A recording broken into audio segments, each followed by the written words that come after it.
could have fooled you, and that was not intentional, but I cannot wait to introduce you to my dear friend, one of my best friends in the whole world, and not kidding, one of the best coaches that Spokane Gymnastics has ever had. It is Coach Dmitry, or do you go by Dmitry or Demetrius? I go by Demetrius, but when I coach, I go by Dmitry or Tree. Oh, That's yes. easy. Yes. Yeah. And why would you go by Tree? Can you explain that to the children, Because please? I am a very tall person. I am 6'7", so I'm 2 meters tall. That's Very, tall. very tall. Yes. And I started training gymnastics at Spokane Gymnastics. So I Way started back in training there way back, way back. That was my first time ever training anything, was at Spokane Gymnastics, back when it was called Spokane Elite Gymnastics. Yes. I think we met in 2008. Something around there, yeah. 2008, 2009. So Coach Dmitry started doing gymnastics. I remember when I was spotting him, and remember, he's much bigger. He's at least a foot and a half taller than me. And I'm also very heavy. But we are teaching him back handsprings. And as you can tell, he's still alive and I'm still alive. You know why? He kept his arms in. One of the problems when people are learning back handsprings, a lot of times they put their arms out to the side and then the coach gets whacked in the face. And if he had done that to me, it would have been not good. So thankfully he kept his arms in. And then he also you moved away 10 years ago. 10 years ago, yeah. I moved away in 2011, I believe it was 2011. I moved away to Los Angeles to do stunt work. And now I'm a stunt actor and circus performer living in Los Angeles. And I sometimes coach. Yeah, it's very cool. So tell us some of your favorite projects you've done, or places that you've gotten to go, or people that you've met. So I've been very lucky because my career has been all over the place, and I've worked both in circus and in film, which has allowed me to travel and meet cool people. One of my favorite things was when I just started training circus. I trained in Montreal under a circus grandmaster. So I trained 4 months under a famous Russian circus grandmaster, and he trained me Mr. Miyagi style outside in the park, like doing push-ups, running, doing pull-ups on the play set. And then eventually my training with him got me into Cirque du Soleil. And then I trained with Cirque du Soleil on their performance team for 4 months. And then I was an understudy in one of their shows.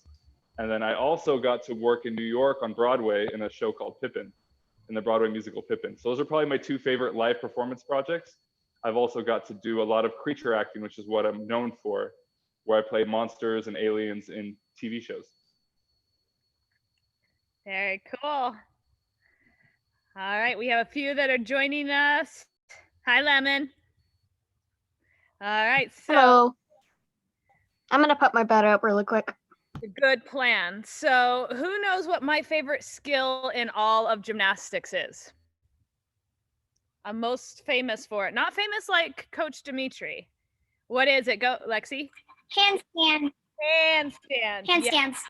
So I heard a rumor that maybe we'll get to work on some handstands, and maybe Demetrius will show us some handstands because he is amazing at hand balancing and all kinds of cool circus tricks and gymnastics tricks. And yeah, so I'm going to make him the spotlight. And then does anyone have any questions or anything before we get started? Because then we'll have everybody be muted. If you have comments and stuff or questions, you can. Mara, do you have something? No? Okay. All right. So we are going to make. Cool. So before we mute everyone, I'm going to ask a couple questions. So what we're going to do is we're going to start just gently moving around. We're going to get blood to circulate to your body. It's going to be weird. It doesn't really matter what you do. Just move your body, move your fingers, move your shoulders, move your elbows. And while we're moving, I'm going to ask a question. Who could name one way that we could get into a handstand? So there's 3 ways to get into a handstand for all of handstands. Who can name one way? You can everyone's muted. Lunge? Yeah, but what would you do from the lunge? How do you get into the handstand from the lunge? Keep moving. T. You do what? A T, yes. So what you're describing is kicking, right? Where you're kicking to a handstand. So kicking is one way to get into a handstand. What's another way to get into a handstand? We could take a guess. So the first one was from a lunge. where we kick to a handstand? Press. Press, nice, good. So the second way is where you press to a handstand. Whoa. What's the third way? Who knows? You've done it before. If you know it, you can say the answer. Back extension roll. Ooh, that's a good one. That's a new one, actually. There's 4 ways to get into a handstand. Good job. The last one is jumping. So you've already done it whenever you tuck up to a handstand or you straddle up to a handstand, you're jumping to a handstand. So there's 3 ways. There's kicking, there's pressing, and there's jumping. And every single position you could enter through one of those ways. And then there's a 4th way, which I never thought of, which is back extension roll, which is absolutely right. I was going to say back handspring. Yeah, you could, that'd be considered jumping. Yes. So what we're going to do is we're going to work a little bit on handstand theory. We're going to work on kicking to handstand, and we're going to be kicking in really awkward positions that we're not used to kicking into. So first, before we start, I want you to get up. We're going to walk around in a circle. We're going to continue moving our body. What I really want you to focus on is moving your fingers and your wrists, just so we can get blood to circulate and get them warm. So fingers, wrists, move your shoulders around. It's going to feel weird. The weirder, the better. Move your body around. We're gonna put our hand on our hips. We're gonna do big circles. And then we're gonna reverse. Really good. We're gonna touch the floor 3 times if you can, and then reach towards the ceiling very slowly. It doesn't have to be fast because we're just getting our body warm. And then we're gonna begin. So we're gonna start off as our warm-up. We're gonna do sumo jacks. Who knows what sumo jacks are? This was a Molly drill. Does anyone know what a sumo jack is? Okay, so sumo jack is a jumping jack, but every time you get to the middle, so we're here, every time you get to the middle, your hands come together, you squat down, and you go, ooh, and that's 1. We're gonna do 10 of those. So we're gonna go, ooh, 1, ooh, 2, you have to make the noise, ooh, 3, ooh, 4, oh, 5, oh, 6, nice, oh, 7, oh, 8, oh, 9, oh, 10, really good. Now we're gonna take our hands, we're gonna flick our fingers 20 times. So we're gonna take our hands, we're gonna compress and flick them like this to warm up our wrists. So we're gonna go 20 times really fast.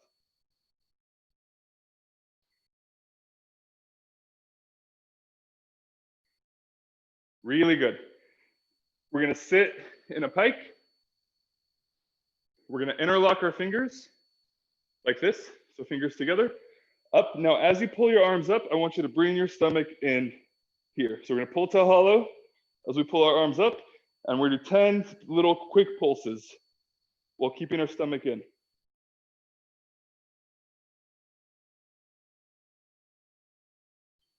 Really nice, stand up. We're gonna do something called a swivel step. So your hands are gonna be together. You're gonna step with the same leg and twist to the same side. So every step is a twist.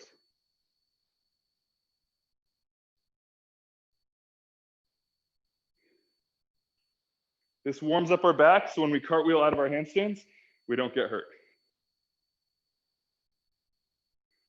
Really good, and we're gonna do a drill called pike walks. What you're gonna do is you're gonna touch the floor, you're gonna push off with your fingertips, take a step forward. So your legs are straight, go as low as you can. Every step is a stretch. And then you push off with your fingertips.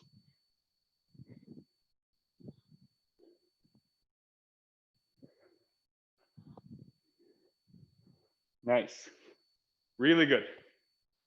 Now we're gonna do a quick warm-up drill called needle inchworms. So we're gonna start off in push-up position.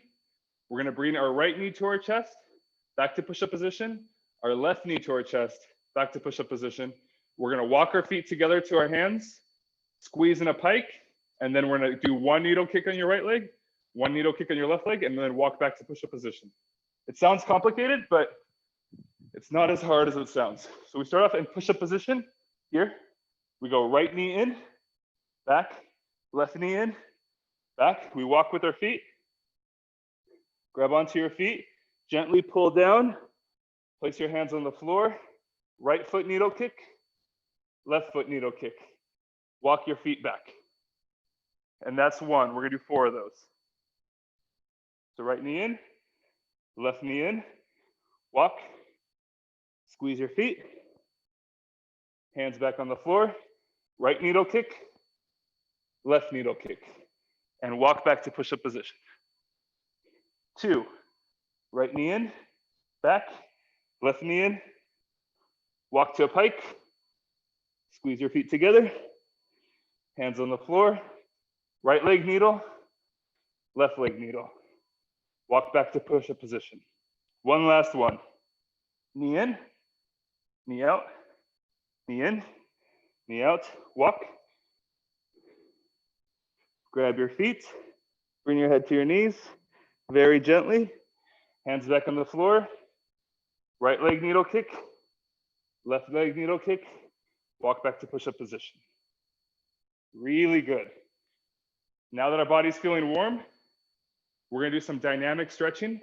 So we're gonna do kicks to warm up our body. The way we're gonna do this is we're gonna lay on our back, on our elbows. We're gonna rest on our elbows here. We're gonna point our toes, squeeze our feet together. We gently lift and kick one leg. You're not kicking it hard, you're kicking maybe 40%, and you're muscling the remainder 60%. We're gonna do 10 kicks on our left leg, and then 10 kicks on our right leg. And you're gonna count by yourself.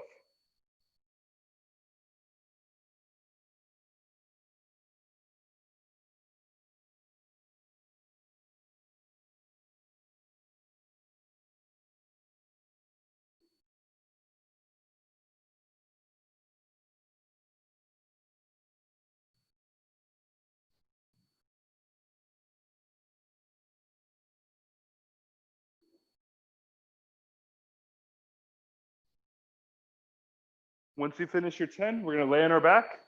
Our hands are gonna be by our side. Pull your toes up, open to straddle, close together. We're gonna do 10 of these. Remember, pull through your toes and keep pulling and make your legs as straight as possible.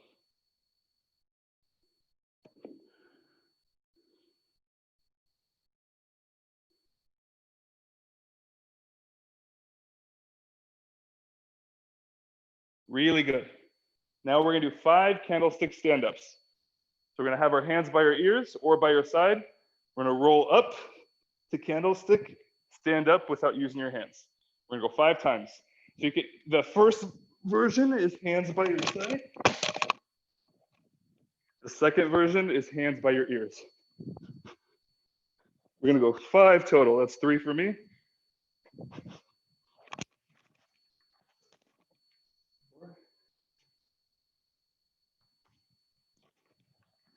Really good. Now quickly grab a drink of water if you need it. If you finished your candlesticks, and then sit in a pike stretch on the floor.